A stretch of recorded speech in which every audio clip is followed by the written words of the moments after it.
येवल्यात निवडणूक आयोगाच्या भरारी पथकानं येवला शहर पोलिसांसोबत संयुक्त कार्यवाही करत एका वाहनातून 41 लाखांची रोकड आणि एका व्यापाऱ्याकडून 1,92,880 रुपयांची रोकड जप्त केली आहे। दरम्यान HDFC बँकेत येवला समोर पोलिसांना मिळालेल्या माहितीनुसार भरारी पथक व पोलिसांनी संयुक्तपणे छापा घालून ही कारवाई केलेली आहे। हे पैसे कोणाचे आहेत, कुठे जात होते याचा आता पोलीस शोध घेत असून पोलिसांनी दोन्ही रकमा या सीज केल्या असून हे आता पोलीस स्टेशनमध्ये जमा करण्यात आलं आहे। या घटनेमुळे परिसरात आता खळबळ उडाली असून व्यापाऱ्यांचे पैसे हे होते, मात्र कुणासाठी ते दिले जात होते याचा आता पोलिसांनी त्याचा गोशावरा व्यापाऱ्यांकडे मागितला आहे। व्यापाऱ्यांमध्ये संभ्रम निर्माण झाला असून खरेदी विक्री करावा की नाही हा प्रश्न व्यापारात दरम्यान या घटनेचा पुढील तपास येवला शहर पोलीस करीत आहेत। DS4 मराठी न्यूजसाठी दीपक सोनवणे, येवला। भरारी पथकाने काही छापा टाकला, त्यामध्ये काही कॅश आपल्याला मिळाली आहे आणि काय कारवाई झाली असेल?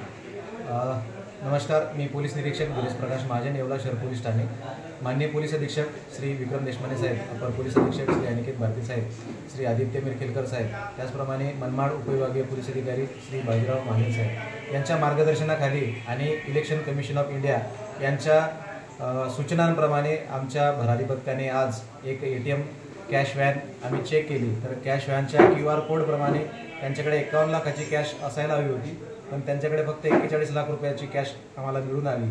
QR कोड, रिसिप्ट आणि कॅश यात डिफरन्स आढळून आल्याने आम्ही जवळपास 41 लाख रुपये त्यांच्याकडून आज सीज करीत आहोत आणि ती रक्कम त्यांचं विवरण आम्ही आमच्या प्रोसिजर करून पुढची कारवाई करीत आहोत। आणखी एका व्यापाऱ्याकडनं आपण काहीतरी कॅश आमच्या फ्लाइंग स्क्वॉडने त्याच ठिकाणी एका व्यापाऱ्याकडनं जवळपास 2 लाख रुपयापर्यंतची कॅश पकडलेली आहे। त्याची कारवाई BDO श्री वायड साहेब आणि त्यांचं पथक करत आहे।